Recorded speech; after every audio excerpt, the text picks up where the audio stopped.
Located in the heritage town of Penang, the Tropical Spice Garden is a sensory haven that welcomes visitors into the enchanting world of spices.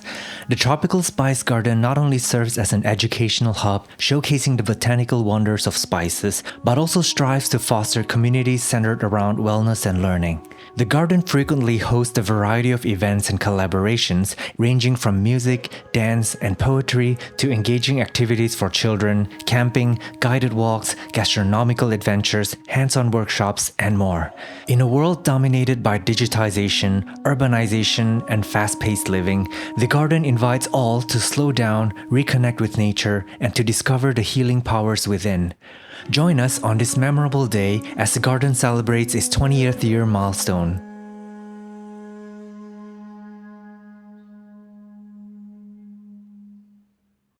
Hi. How are you? Good. Raw. Hi guys, my name is Sean. I'm a houseplant enthusiast from Jakarta, Indonesia. I'm in Penang at Tropical Spice Garden, and this is Catherine and Kenny who runs the place. Would you tell us a little bit more about the garden and what you believe in? Sure. Hi, I'm Catherine from the Tropical Spice Garden. I always like to introduce myself as the caretaker of the garden. So we run this together really, and we have done so really for the last 20 years. And we're here to celebrate the 20th year anniversary, aren't we? Yeah, that's right. So super excited. We made it across the line, you know, with COVID and everything. It was worrying times, but here we are. So we really want to just come out, celebrate, and just open the gardens wide to the community. Yeah. Nice. And from today, you'll see in this episode, there's a lot of events happening that kind of encapsulates to what this garden believe in. You know, we have a lot of like wellness program, educational kids programs and things like that. Tell me more about that. There was a big shift during COVID, and where we really wanted, in my mind, I was like, I want this to be a people's garden, a garden for the people, by the people, that sort of thing, and not just a tourism project. So I think that real big shift came for me during this whole pandemic time, and and I just wanted as many people to come out and enjoy this lived experience that we live through every day. And it's about engaging the community in different ways. We are a beautiful repository of plants, a spice garden, but it's also how we do it. So with music, with children's activities, with wellness programs, with cooking, with contemporary dance, with performance spaces. So it really forces us to be creative about how we see how a garden space can be used. And I want to add that there's a full episode at Irene Leafing Around's channel. I'm going to link that video here, or you can see the description below, that has a full interview of, I think it was 2-3 years ago. So check out that video. You'll learn a lot about how this garden started up, and the whole, you could talk about the landscaping and check out that video.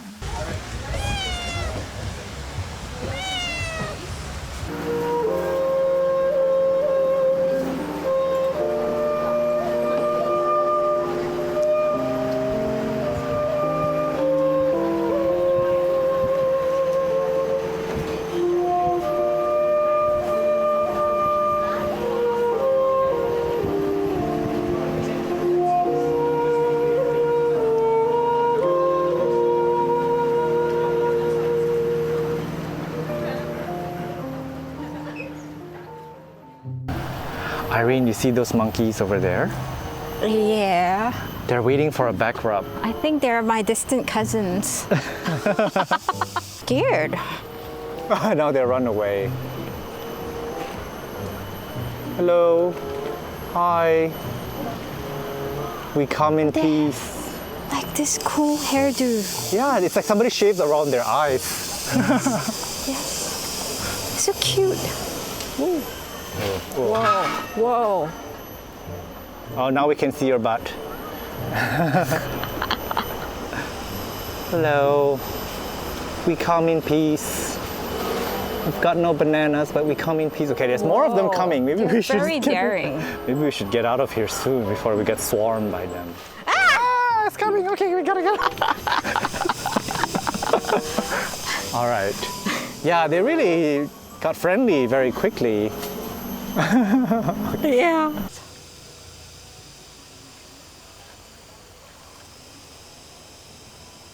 All right, so I don't know what's happening here. There seems to be two different plants, but this is, I think, the Rhaphidophora, or is this the Epipremnum? I think it could be the Epipremnum pinnatum if you look at this leaf here.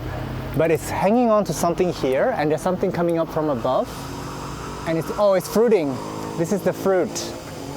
This is a spent fruit. So it's hanging down, and something else took advantage, and it's now married, intertwined perpetually to look like this, to like it's like a little dance in the air. This is really cool that it does that in nature. So this is the Star of Bethlehem. I'm just going to read what it says here. It's high in nicotine, toxic at high amounts. So be careful not to eat too much. Yeah, but touching is fine, right? Are you sure? I've been touching it. I don't know. The last time I touched the plant and inhaled it, I landed in a hospital. Oh, but this is actually very, very cute. Look at the shape of the leaves and then the flowers. So nicotine, do people smoke this? What? I don't know. No, don't do it.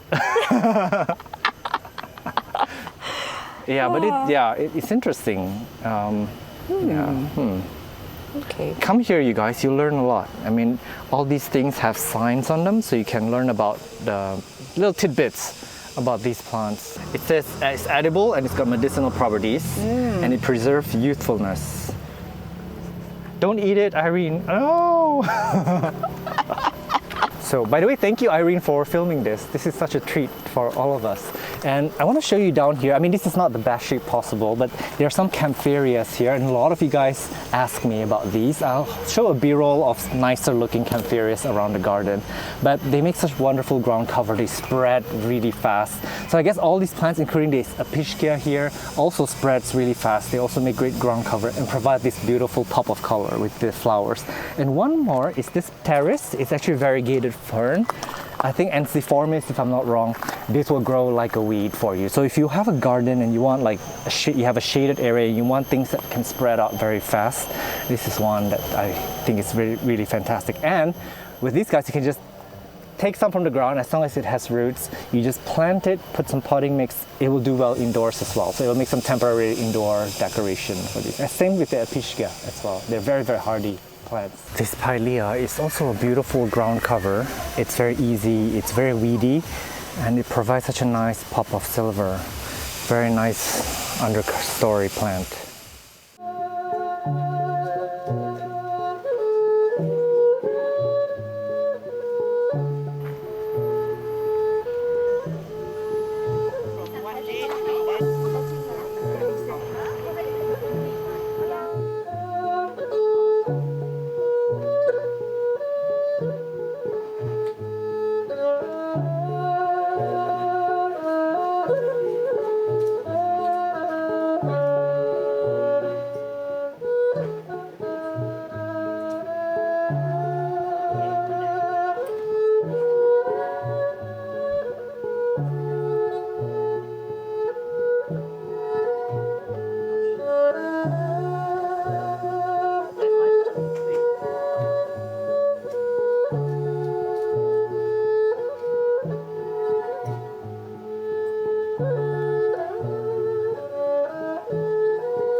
God. Your phone is on.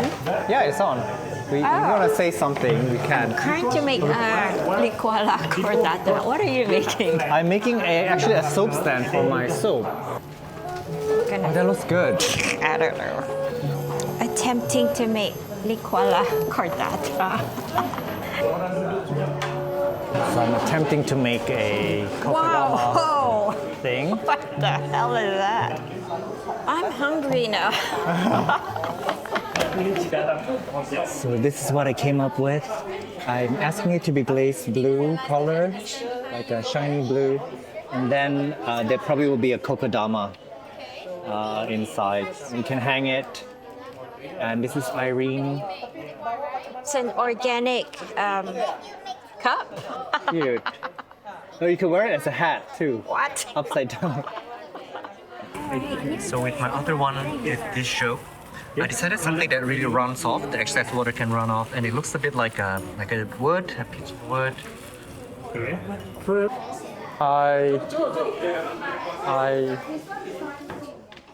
What you're working on?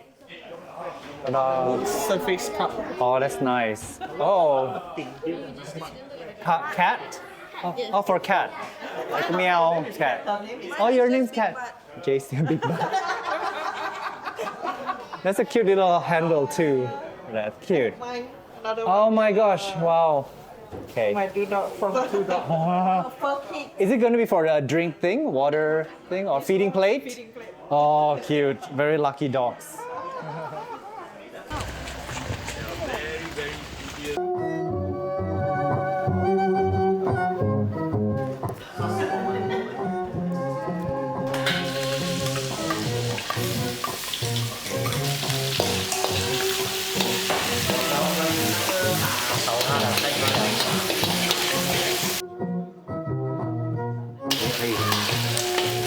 My arm is tired. You can tell. Looks good. Ta-da! Looks a bit wet. It's for some chives For too. decor. Yours look more brown, like it's great. Did you have high heat the whole time? No, I think I didn't. Oh, maybe you didn't crank it all the way up. Yeah, you're right. And your You're pot is right. still so messy. Kofen. What? Yeah, I didn't crank it all the way up. So now I know. 我的火不够大 but the best. Like the color looks right. Ta-da, happy eating, you guys. We'll turn it off now. Yeah, yes.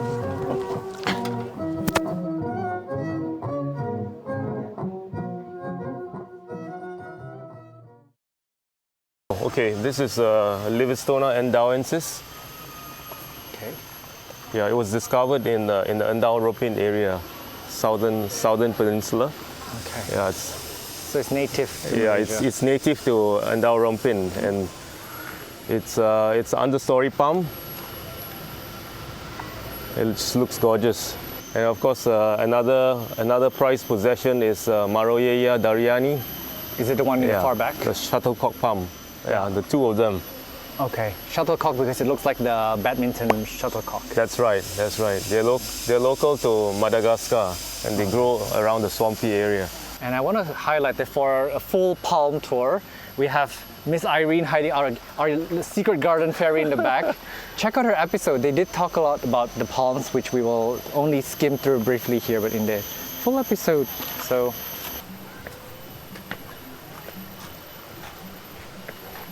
Over here we have the Joey palms, and these are local to Peninsula, southern Thailand Peninsula, and some parts of Indonesia. They are Johannes Tasmania. This particular one with lanceolate-shaped leaves, they are lanceolatas. Johannes Tasmania lanceolata. And then over there with broader leaves, those are altifrons. In fact, we have all four species here. What's not shown here is the Magnifica, which is located somewhere else. But we do have them here in the garden as well. So you guys have probably an extensive collection of palm here, and they're also at a mature size. Yeah, but they were very slow growing. You know, they've been here for more than 20 years, and they're still pint-sized, really. This is like taller than a person. So as far as I know, they're aquatic, right? They are kind of the habitat is very near like the riparian area, in the riverbanks, swampy area. So I guess around here, what does the numbers stand for? It's Okay, we have a map, like a guide, yeah. and then we get our guests to download the info on their phone. Okay. And then when they come to the number, they can click and play on whatever information is on that number.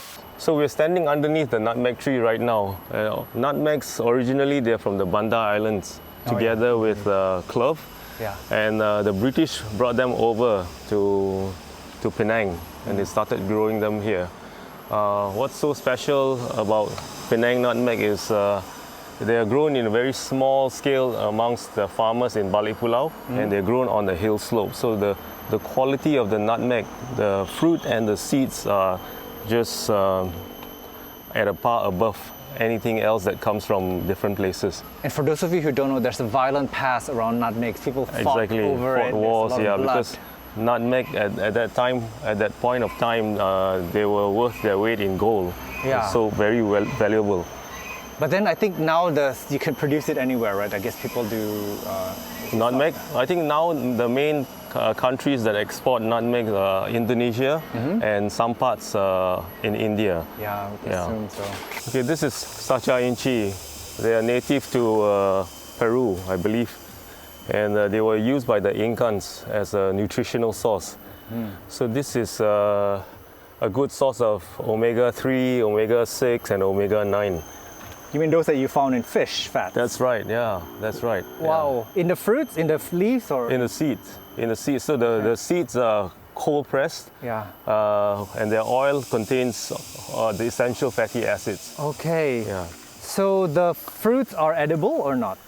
I'm not aware of people eating the fruit, but it's the seed that's the source of the omega-3 fatty acid. Is it common here in? No, it's not very common. It's not very common at all. People are starting to grow this on a larger scale because they know the benefits of Sacha inchi, right? So people are starting to grow them now. And when you say you press the seed, you turn to oil, is to be consumed or to be used as essential oil, or what is that? Both. Can be both. Yeah. So what I know in the market is when the oils, they have already been pressed, they are packed in sachets. Okay. And then people just consume them directly. Do you know the taste or smell of it? Oh, very. It's got a very green and raw taste to it. No, looks like 4 boobs. So it's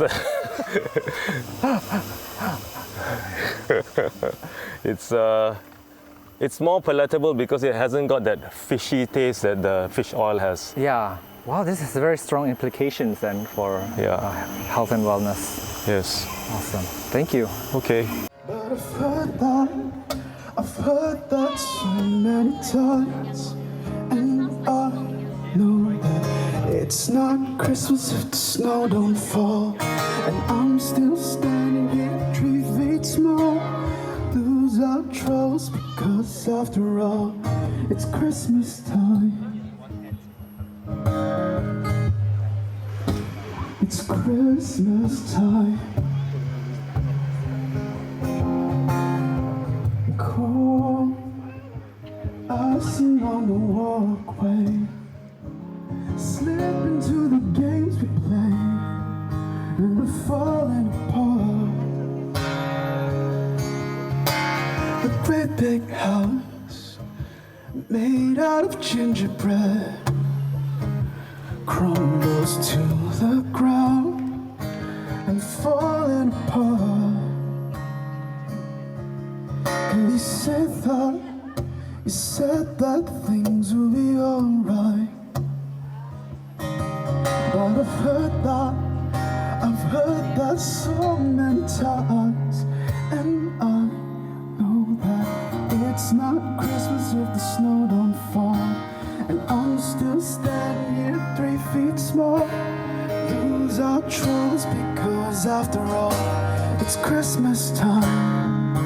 And I've been waiting for you to come. It's hard cause I feel so alone and I just want you to come home. And waiting for you to come, it's hard cause I feel so alone and I just want you to come home. 'Cause it's not Christmas if the snow don't fall, and you're not here to keep me safe and warm. Lose our troubles because after all, it's Christmas time. And it's not Christmas if the snow don't fall, and you're not here to keep me safe and warm.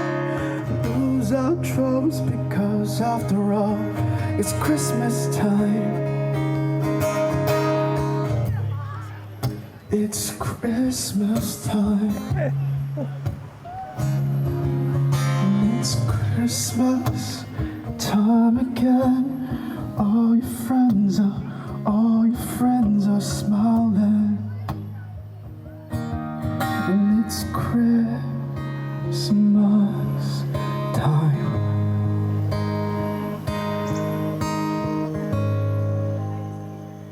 All right. I think it's continuous moments of serendipity rather than an intentional, this is what I'm doing. Because I didn't pioneer this project. So it was serendipity moments, definitely. And why I continue to stay in it is because unfolding opportunities at every corner, something new opens. And I think this space draws me again over and over and over because it's so beautiful, and that's no credit to anything that we do. It's just God's wonder and beauty. So gosh, if the opportunity arises and it allows us to be here, we will continue to be here. Yeah. I think over this weekend, I've had visitors come up to me just saying, they've used words like, this is such an intimate project, it's a very personal project, it's a project of love.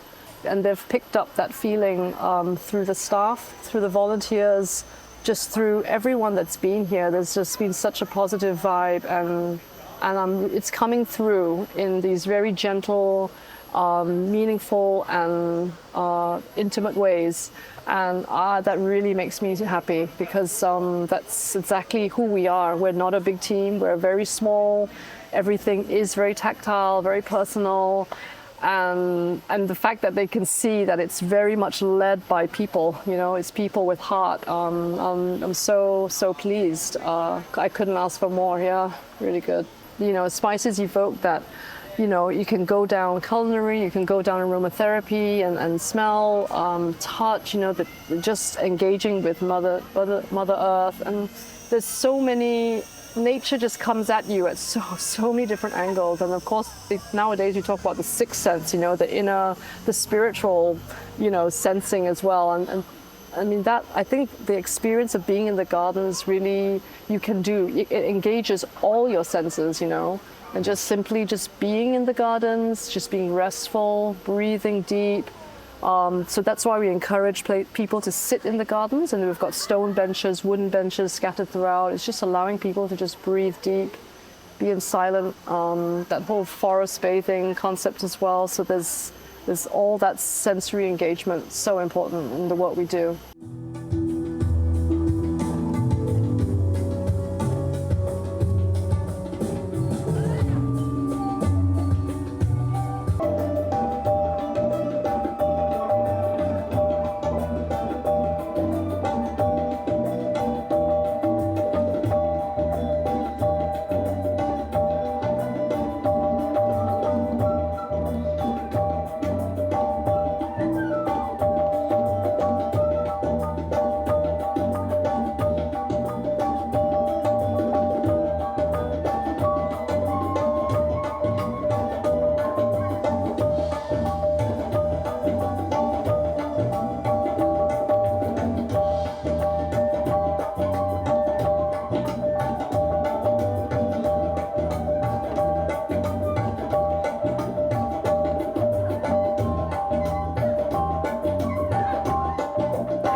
All right, thank you so much, Kenny, for the tour. And Catherine, tell us how people can get involved, how people can visit this garden and be part of it. Yeah, sure. So, I mean, we're open daily on a daily basis, and people visit daily.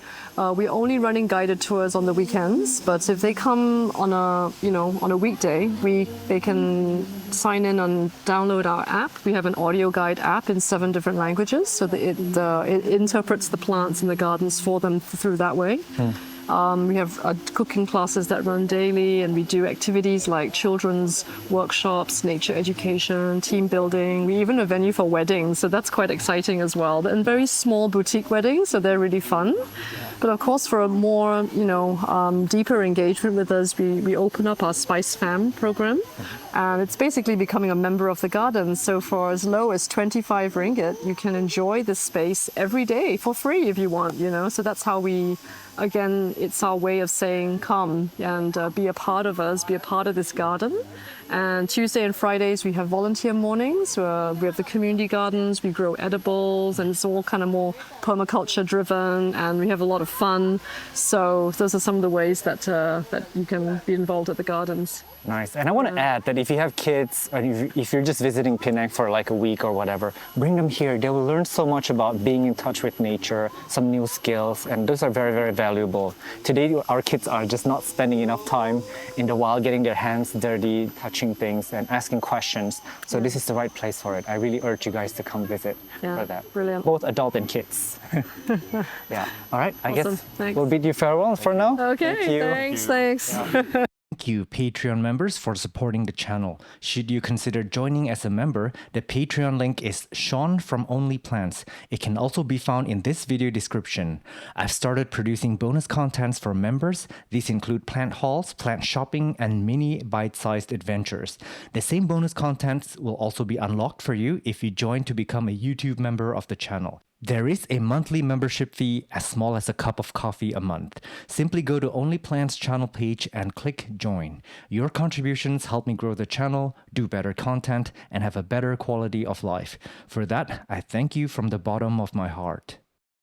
Catherine, you're like walking around barefoot.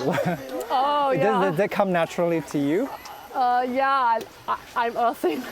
Earthing. Yeah, so I. Oh, she can. Yeah, The skin of her feet is like. a crocodile. So. Oh. So basically, a few years ago, I started barefoot running. So when I do get round to running, and I wish I did more often than I do, but when I do, I often will be running barefoot.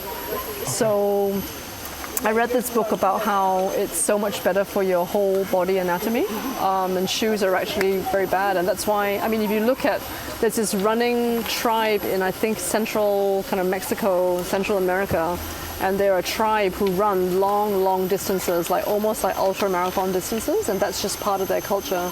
And they run in these super thin sandals, and they never have Achilles heel issues, they don't have knee and hip issues, they're healthy. And so a guy did this research and showed that all our fancy Nikes and all that expensive shoes, it's not good for our posture and our health in that sense. So I started picking that up, and I've always liked being barefoot actually as a kid. So I used to run around gardens a lot barefoot and everything, and then when I started doing a bit more dance later as a younger person, I like being connected to that ground, and I think so. Recently, I'm just wanting to come back into that re-earthing, and so as often as I can when I'm in the gardens, I try and walk barefoot just to ground, because I'm on the phone so much, and I feel so like, so I'm just trying to ground. Yeah. That's really interesting, because this is a challenging ground that you have like your rocks so I've and gotten things used like to that. it. I mean, I feel it, but I'm trying to be like, okay, just move. You move, and then it doesn't feel so bad, right? Okay. So, I mean, in the beginning you might hurt a bit, I guess. yeah, but it does, but it's not like too painful. It's bearable, and and as you move, you just move fast and light. It's okay. Yeah. And it toughens over time, maybe. Yeah, as he says, I got crocodile skin. Oh. So.